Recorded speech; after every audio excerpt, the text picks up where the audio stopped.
आज आपण पोटभरीचा नाश्ता बनवला आहे बीटापासून. छान असा टेस्टी आणि घरातल्या साहित्यामध्ये बनवलेला आहे.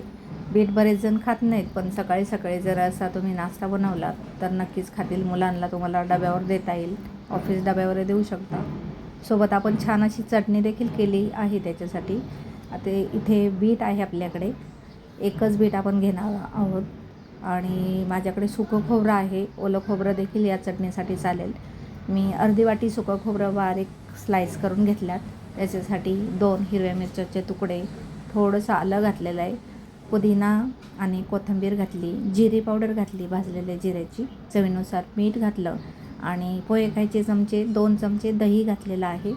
ताजं दही आहे, खूप आंबट नाही म्हणून 2 चमचे घातले आहे. याच्यामध्ये आपल्याला थोडे आईस क्यूब घालायचे आहेत, म्हणजे चटणीचा कलर छान राहतो. आणि मस्त अशी आपल्याला पाणी घालून बारीक वाटून घ्यायची आहे चटणी, जी किती घट्ट पातळ हवी तशी. आता या नाश्त्यासाठी आपल्याला थोडीशी पाणी घालूनच हवी आहे चटणी, खूप घट्ट नको. तर हे रणी अशी आपली, म्हणजे मिक्सरमधून खाली आपल्याला सहज ओतता येईल अशी आपली ही चटणी बाउलमध्ये आपण काढून घेतली. मस्त गार्निशिंग केलेलं आहे. हे फूल आपण खाऊ शकतो, त्याचा चहा पिऊ शकतो. हे फूल आपण तसंही खाऊ शकतो, म्हणून मी सजावटीसाठी ते ठेवलेलं आहे. तर इथे बीट आपण एक बीट साल काढून आणि बारीक असं कापून घेऊयात. याला आपल्याला मिक्सरमधून बारीक फिरवायचं आहे. त्याच्यामध्ये 1 हिरवी मिरची, 2-3 लसूण पाकळ्या, भाजलेल्या जिऱ्याची पूड आणि थोडंसं आलं देखील मी घालणार आहे. त्याच्यामुळे बाकीचे मसाले घालायची गरज नाही. इथे तुम्ही बीट किसून देखील घेऊ शकता. आता इथे मी 2 चमचे बारीक रवा घेतला आणि 2 चमचे ताजं दही, खूप आंबट नाही आहे म्हणून 2 चमचे घातलेलं आहे. आणि हे सर्व मिक्सरला आपल्याला फिरवून घ्यायचं आहे. याच्यामध्ये चवीनुसार मीठ घातलेलं आहे. चटणी वाटलेली त्याच मिक्सरच्या भांड्यामध्ये आपण हे मिश्रण बनवून घेतलेलं आहे. आता इथे तुम्ही याचा डोसा देखील बनवू शकता, त्याचे तुम्ही पराठे बनवू शकता.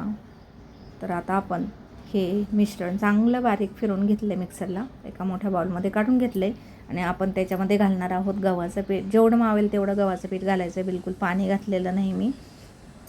झाकण आणि मिक्सरचं भांडं जे काही त्याच्यामध्ये बॅटर लागले ते तसंच काढून घेतलं. एक थेंब देखील पाणी मी वापरलेलं नाही, कारण बिटामध्ये जे स्वतःचं आपलं पाणी होतं त्याच्यामध्येच आपल्याला गव्हाचं पीठ बसवायचं आहे.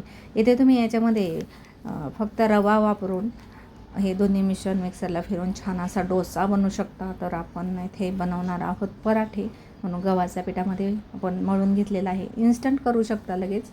हे जसं वेळ होईल तसं पागळत जाईल, कारण जे बिटाचं पाणी सुटतं त्याने.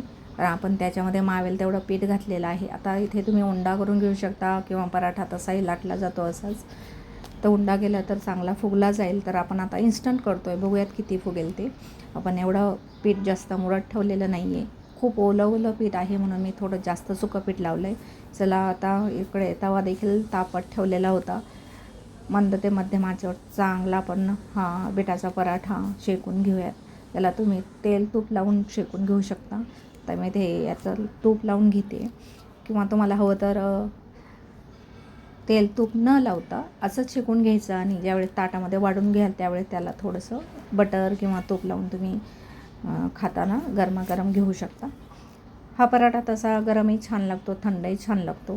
तुम्ही दह्यासोबत चटणीसोबत खाऊ शकता. आपण छान अशी चटणी केलेली आहे मस्त दह्याची, आंबट गोड. ती गोड आपण नाही, साखर नाही घातली त्याच्यामध्ये, आंबट तिखट अशी चटणी आहे.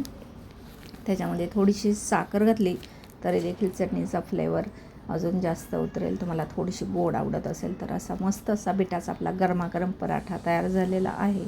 आणि हा पराठा आपण सर्व करणार आहोत छान अशा सुक्या खोबरा आणि दह्याच्या चटणीसोबत मस्त. आता हा जो पराठा आहे त्याला मी तेल लावलं नव्हतं म्हणून ताटामध्ये थोडंसं वाढताना थोडंसं तूप लावलेलं आहे. आणि छान अशी मस्त चटणी आणि दह्यासोबत हा आपण सर्व करू शकतो. मस्त हेल्दी हा ऑप्शन आहे, नक्कीच ट्राय करून पहा. व्हिडिओ आवडल्यास लाईक करा. चॅनलवरती नवीन असाल तर चॅनलला जाता जाता सबस्क्राईब करायला मात्र विसरू नका. पुन्हा भेटूयात आपण अशाच नवनवीन रेसिपीसोबत, ब्लॉगसोबत. तोपर्यंत नमस्कार. Thank you very much. Bye bye.